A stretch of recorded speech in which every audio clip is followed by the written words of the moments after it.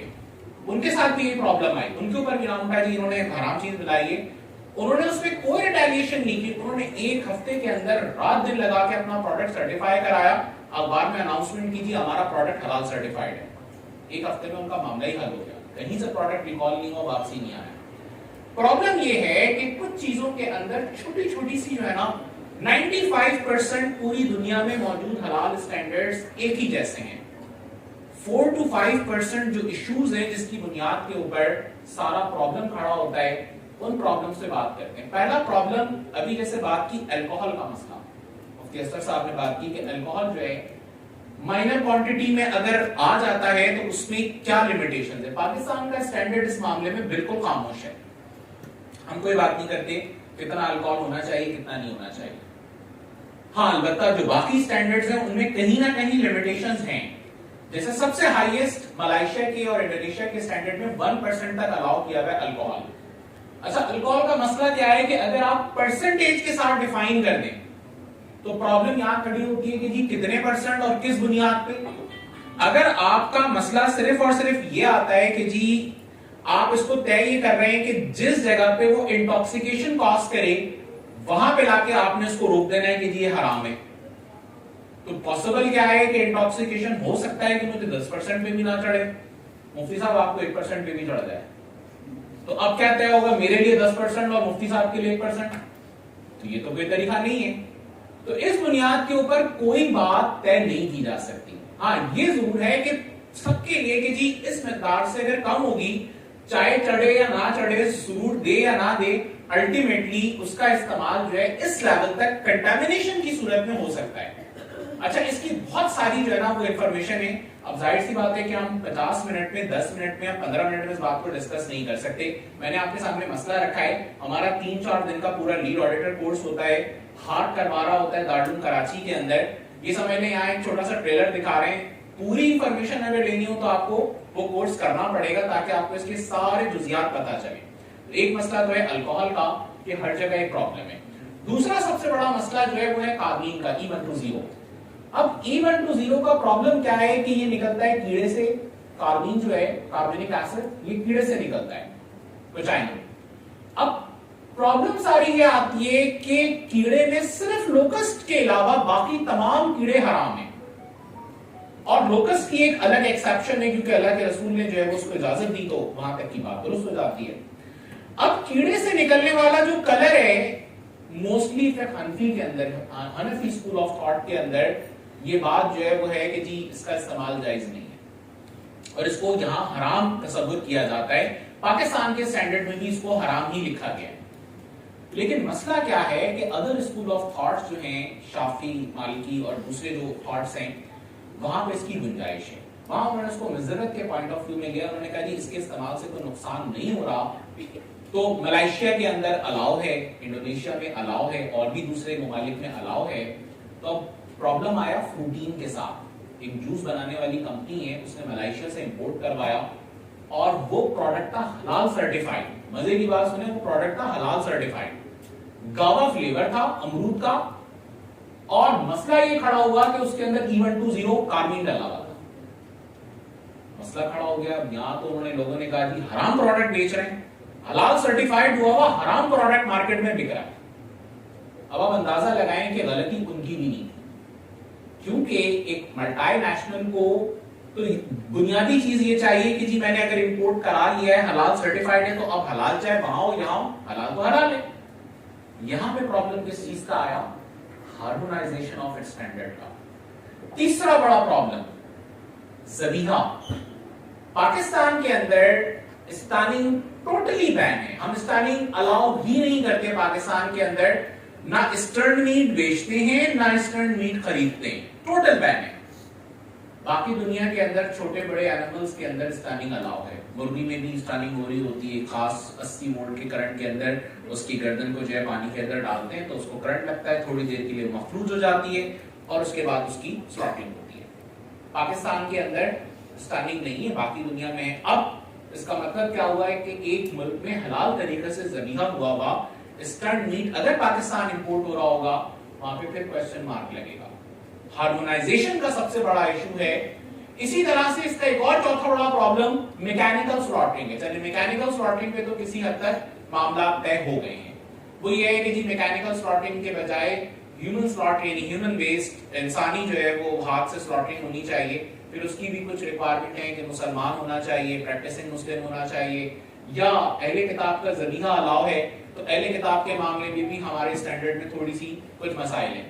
یہ وہ پرابلمز ہیں جو میں نے آپ کے سامنے رکھے جس کی وجہ سے حلال کے اندر بہت سارے لوگ کنفیوز ہو جاتے ہیں. وہ کہتے ہیں کیا حلال حرام کے چکر میں پڑھو, کھانا ہے بسم اللہ پڑھو کھا لو, بس لوگوں کا دیکھا جائے گا. لیکن ان پرابلمز کو جب تک ہمارے جو ہے وہ ایک طرح سے کہہ لیں کہ مفتیان عظام جو بیٹھے ہوئے ہیں ان کو ایک پلیٹ فارم کے اوپر بیٹھ کے ان کے سولوشنز نکالنے پڑیں گے. ہارمونائزیشن کا کام کرنا پڑے گا. سیمک اس کام کو کر رہا ہے. پاکستان میں سیمک اڈاپٹ ہو گیا ہے, نیا سیمک کا ورژن جو ہے وہ آ چکا ہے PS 373 2022 کا. میری نظر سے ابھی نہیں گزرا ہے تو میں اس کے اوپر یہ بات اس لیے نہیں کرنا چاہ رہا کہ ان میں سے جو پرابلمز میں نے بتائے کتنے ایڈریس ہو گئے. لیکن بہرحال یہ پرابلمز اپنی جگہ پہ باقی ہیں کہ جب تک ان اسٹینڈرڈز کے ہارمونائزیشن کے پوائنٹ آف ویو کے اوپر کام نہیں کیا جاتا حلال کے پرابلمز کو آپ انٹرنیشنلی ایڈریس کرنے کے قابل نہیں ہوں گے. اور پھر یہی چلتا رہے گا کہ ملائیشیا اپنی باڈی کے ذریعے پاکستان میں اسٹینڈرڈز کو امپلیمنٹ کرا رہی ہوگی. پاکستان جب کہیں دوسرے ملک سے لے رہا ہوگا تو وہ کہے گا جی PS 3733 کے اوپر جو ہے وہ آپ آڈٹ کرا کے پروڈکٹ کو بھیجیں گے تو ایکسیپٹیبل ہوگا. اور یہ مسائل اس وقت جاری ہیں اور اسی کی وجہ سے حلال کے اوپر بڑا کوسچن مارک کھڑا ہو رہا ہوتا ہے. چیلنجز کیا ہیں حلال کے اندر, اسپیشلی مسلم ورلڈ کے اندر؟ نان یونیفائڈ اسٹینڈرڈ یعنی کوئی ایک سنگل اسٹینڈرڈ نہیں ہے جو سب سے بڑا مسئلہ بنا ہوا ہے. سیمک آیا ہے لیکن سیمک ہر جگہ ابھی تک اپلائی نہیں ہو سکا. دوسرا مختلف باڈیز ہیں, سرٹیفیکیشن باڈیز جو کام کر رہی ہیں. مثال کے طور پہ سب سے بڑے جو اس وقت حلال کے لیڈرز ہیں اس میں انڈونیشیا اور ملائیشیا, JMIM یعنی کہ موئی ہے اور جیکم ہے. تو یہ جو ہے وہ انہوں نے اپنی جو ہے وہ کچھ سرٹیفیکیشن باڈیز کو الاؤ کیا ہوا ہے دنیا بھر کے اندر. یہ پرانا ڈیٹا ہے, میرا خیال ہے مزید بڑھ گیا ہوگا. 45 ملائیشیا سے جو ہے وہ سرٹیفیکیشن باڈیز جو ہے وہ اپرووڈ ہیں, 40 انڈونیشیا سے ہیں, 24 ایسی ہیں جو کمبائنڈ دونوں سے ہیں. اور یہ پوری دنیا کے اندر کام کر رہے ہوتے ہیں. 200 CBs کا لکھا ہوا ہے but now data is on going, یہ تو کافی زیادہ ہو چکی ہیں. اب پرابلم یہ ہے کہ انڈونیشیا اپنے سٹینڈرڈز کو فالو کر رہا ہے, ملائیشیا اپنے کر رہا ہے, پاکستان اپنے کر رہا ہے, ایران اپنے کر رہا ہے, سعودیہ اپنے کر رہا ہے. ہر ایک کہہ یہ رہا ہے کہ پروڈکٹ حلال ہے، لیکن ہر ایک کے پروڈکٹ کے حلال ہونے کا بیس یا کانسیپٹ ہر جگہ مختلف ہوتا چلا جا رہا ہے. انٹرنیشنل بینچ مارکنگ میں اسٹینڈرڈ بنائے جاتے ہیں اس کانسیپٹ کے ساتھ کہ جی ایک اس کا فورم ہوگا جہاں پہ تمام اسٹینڈرڈ ڈیزائن ہوگا، اس کے نیچے اس کی ایکریڈیشن باڈیز ہوں گی، اس کے نیچے اس کی سرٹیفیکیشن باڈیز ہوں گی، دین سپلائرز ان سرٹیفیکیشن باڈیز سے اپنے اپنے اسٹینڈرڈز کو اپروو کرا کے سرٹیفکیٹ لے لیں گے. But now what is the condition in the sector of حلال؟ یہ سچویشن ہے، اوپر کا سیکٹر ہی غائب ہے، نیچے سرٹیفیکیشن باڈیز ہیں اور سپلائر ہے. یعنی اب پرابلم یہ ہے کہ پاکستان میں بھی اگر آپ 22 یا 25 سرٹیفیکیشن باڈیز کام کر رہی ہیں، ان میں سے سرٹیفیکیشن باڈیز کے اوپر ٹینیک بیٹھا ہوا ہے، لیکن ٹینیک نے کتنوں کو اپروو کیا ہوا ہے؟ 5 یا 6 کو، آئی تھنک 7 ہو گئی ہیں. باقی جو 13-14 سرٹیفیکیشن باڈیز ہیں ان کا تو کچھ پتہ ہی نہیں ہے وہ کر کیا رہے ہیں. وہ اپنے مختار کل خود ہیں، اپنا سرٹیفکیٹ خود دیتے ہیں، ان سے کوئی پوچھنے والا نہیں ہے کہ آپ کا اسٹینڈرڈائزیشن کا پروسیجر کیا ہے. اگر آپ PS 3733 کا سرٹیفکیٹ پکڑا رہے ہیں تو آپ کر کیا رہے ہیں، ان کو کوئی پوچھنے والا نہیں ہے. یونیورسٹیز پہلے آئیں یا AGC پہلے آیا؟ پہلے تو ظاہر سی بات ہے یونیورسٹیز موجود تھی اور بورڈ سے، لیکن الٹیمیٹلی دنیا بھر میں اسٹینڈرڈائزیشن کا طریقہ کار یہی ہے کہ ٹاپ باڈی سے ہمیشہ باٹم کی طرف آتے ہیں. بٹ الٹیمیٹلی ہمارے یہاں تو حلال کا کام بہت پرانا شروع ہوا ہے. لوگ یہ کہتے ہیں کہ جب نہیں تھا تب بھی تو چل رہا تھا، ایگزیکٹلی چل رہا تھا، لیکن ایسی پروسیسنگ انڈسٹریز بھی نہیں تھی. اس کا جواب یہ ہے. اسی طرح سے ایشوز میں اور بہت سارے ایشوز ہمیں نظر آتے ہیں. مثلا حلال موٹیویشن کا ایک بڑا مسئلہ ہے. گروئنگ انڈسٹری ہے حلال کی. 21 سینچری کے اندر حلال اویئرنس ہونی چاہیے. گورنمنٹ کی سپورٹ جو ہے وہ مسلم کنٹریز کے اندر ہونی چاہیے حلال کو کرنے کے لیے. اپرچونٹیز کیا ہیں؟ ایک بڑی مارکیٹ ہے، حلال بائی پروڈکٹ کی ریکوائرمنٹ ہے، حلال میٹ کی ڈیمانڈ مسلم ورلڈ کے اندر ہے. اندازہ لگائیں 1.5 ارب مسلمانوں کی آبادی ہونے والی ہے، ہر ایک کو حلال میٹ چاہیے. مارکیٹ تو ہے نا، اگر ہم اس کو کیٹر نہیں کرنا چاہ رہے تو وہ اور بات ہے. حلال جیلیٹن کی demand across Pakistan and other Muslim countries ایک بہت بڑی ڈیمانڈ ہے. فارمنگ حلال اینیملز کی ایک بڑی ڈیمانڈ ہے. اسٹیک ہولڈرز کو اویئر کرنے کی ضرورت ہے. ماشاءاللہ شمسی صاحب پچھلے 17-18 سال سے میں ان کے ساتھ کام کر رہا ہوں، اور جب ہم نے کام شروع کیا تھا تو اس وقت حلال کو تو ہمیں پتہ ہی نہیں تھا کہ کرنا کیا ہے. آج تو ایک بڑا آرگنائز سیکٹر ہمیں نظر آتا ہے، ہمارے پاس لٹریچر موجود ہے، ڈیٹا موجود ہے. لیکن پہلے تو کچھ بھی نہیں تھا، بس کھڑے ہو کے زبانی کلامی بات کرتے تھے اور ہم سنتے تھے اور یا تھوڑا سنا دیتے تھے. But now you can see اب تو ڈیٹا موجود ہے، لٹریچر موجود ہے، ریسرچ پیپرز موجود ہیں، کتابیں موجود ہیں، سیکھنے کو بہت کچھ ہے. تو پبلک اسٹیک ہولڈرز میں جو ہیں ان میں پبلک ہے، علماء ہیں، فوڈ سائنٹسٹ ہیں، مینوفیکچررز ہیں، گورنمنٹ ریگولیٹرز ہیں، امپورٹرز ہیں، ایکسپورٹرز ہیں، میڈیا ہیں.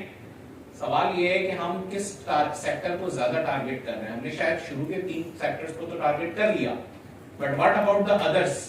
جو مارکیٹ کے مین لیڈرز بنے ہیں ان کو تو اس بارے میں بہت زیادہ اویئرنس نہیں ہے. وہ یہاں تک دیکھتے ہیں اچھا کہ SRO 237 آ گیا، چلو ٹھیک ہے، کیا کر رہے ہیں اس کے اندر، کنسلٹنٹ پکڑو، ٹھیک ہے، اس کو اردو میں ٹرانسلیٹ کر کے منگوانا ہے. ڈاکٹر صاحب نے کہا بالکل اوکے مل رہا ہے. اس کے بعد جی برجنگ دا گیپ، علماء، اکیڈمیا ہے، سائنٹسٹ ہے، ان کا برج کرنا ضروری ہے. گورنمنٹ رول، لیجسلیشن ہے، امپلیمنٹیشن آف لا ہے، ایکریڈیشن سیریز ہیں، unilateral agreement with other governments, اور اسی طرح سے بین امپورٹڈ حرام انگریڈینٹ ان دا کنٹری. اس کو تو کسی حد تک کنٹرول کیا گیا SRO 237 کے ذریعے سے کہ پاکستان میں کوئی بھی حرام چیز کنٹیننگ حرام پروڈکٹ کوئی چیز امپورٹ نہیں ہو سکتی ہے. دوسرے لوگوں کا کیا رول ہو سکتا ہے اس حلال کی امپلیمنٹیشن کے اندر؟ چیمبر آف کامرس، یعنی چیمبر کا ایک بڑا رول ہے. فوڈ انڈسٹری کا ایک رول ہے، مین پلیئر وہی ہے. Role of trade development authority ٹیڈاک پاکستان میں کام کر رہا ہے، اس کا ایک بہت بڑا رول ہے. Role of exporting trading zones ہیں. رول آف حلال یا فوڈ اتھارٹیز، جیسے آج شاہزیب بھائی کو بلایا ہوا تھا.